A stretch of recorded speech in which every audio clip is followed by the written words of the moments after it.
আসসালামু আলাইকুম। আশা করি সকলে ভালো আছেন, সুস্থ আছেন।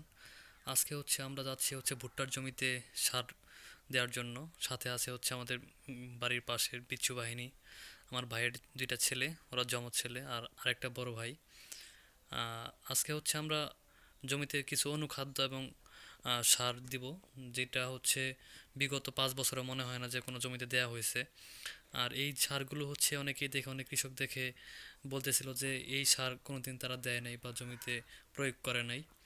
অনেকেই হাসাহাসিও করতেছিল যে এই সার আবার কেমন সার, এই সার আবার জমিতে কিভাবে দেয় বা কেন দেয়। অনেকে হাসাহাসি করতেছিল, কিন্তু আপনারা অবশ্যই জানেন অনুখাদ্য একটা ইম্পর্ট্যান্ট একটা বিষয় মাটির জন্য। মাটির উর্বরতা বাড়াতে এবং মাইক্রো অর্গানিজমের যে কার্যক্ষমতা, এগুলো বাড়াতে অনুখাদ্য অনেক ইম্পর্ট্যান্ট। সেই জন্য আমি বিশেষ করে জমিতে মোটামুটি সব অনুখাদ্যগুলো এবার অ্যাড করব, যেহেতু ভুট্টা চাষ করব আমি। আর ভুট্টার জাত আমি দুইটা জাত আমি সিলেক্ট করছি। সেটা আপনার আহ, একটা লাকি সেভেন, আর একটা ব্রাক ব্রাক সিডের যুবরাজ। এই দুইটা সিড আমরা কালেক্ট করছি। এখানে দেখতে পাচ্ছেন আমরা সারগুলো মিক্স করতেছি। আমি একটু রেশিওগুলো যদি বলি আপনাদের, তাহলে বুঝতে পারবেন। সেটা ইউরিয়া আমি শতকে 1 কেজি করে ইউজ করব ভুট্টার জন্য। টিএসপি 1 কেজি করে ইউজ করব। যেহেতু প্রথম আমি ইউজ করব শেষ চাষ আমার 3টা চাষ দেওয়া হয়েছে, এখন আরেকটা চাষ দিব। তার আগে আমি সারগুলো দিয়ে নিচ্ছি আর কি। এখন আমরা ইউরিয়াগুলো দিচ্ছি না, এখন শুধু TSP, potash, gypsum, zinc, boron, magnesium এগুলো দিব আর কি।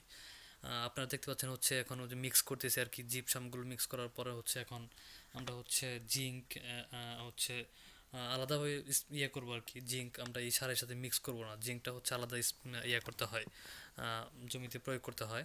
সেক্ষেত্রে জিঙ্কটা আমরা বাদ দিয়ে অন্যগুলো আমরা এখন মিক্স করে, সবগুলো মিক্স করে জমিতে ছিটাই দেবো আর কি। ছিটাই দেওয়ার পর একটা সার দেবো। আর দেখতে পাচ্ছেন ম্যাগনেসিয়াম। আমি যদি আপনাদের রেসিপিগুলো একটু বলে দিই, যেটা বলতে নিয়েছিলাম আর কি।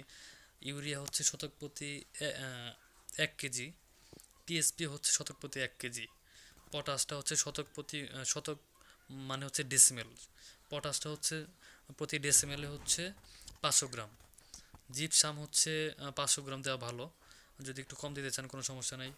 আর জিঙ্ক দিবেন 50 গ্রাম করে প্রতি শতকে বা ডেসিমেলে। বোরনও দিবেন 50 গ্রাম করে প্রতি ডেসিমেলে। আর ম্যাগনেসিয়াম দিবেন 50 গ্রাম করে প্রতি ডেসিমেলে। এই রেশিওতে যদি আপনি জমিতে অনুখাদ্যগুলো সব সারের সাথে মিক্স করেন, তাহলে মোটামুটি ভালো কাজ করবে। আর যদি দানাদার কীটনাশক, যদিও কার্বোফ্লোরান গ্রুপের অনেকগুলো কীটনাশক এখন ব্যান্ড হয়ে গেছে, ব্যান্ড করা হয়েছে, সেই ক্ষেত্রে রাগবি বা নেমাটোসাইড যেগুলো আছে এগুলো দিতে পারেন। কারণ ভুট্টার জন্য নেমাটোড ভালোই একটু ডিস্টার্ব করে, সেক্ষেত্রে আপনি নেমাটোসাইড দিতে পারেন। আপনারা দেখতে পাচ্ছেন ধান ইয়ার সারগুলো মিক্স করা হচ্ছে। ওরা খুব আগ্রহের সাথে খুব কাছ থেকে দেখতেছিল, আমি পরে উঠাই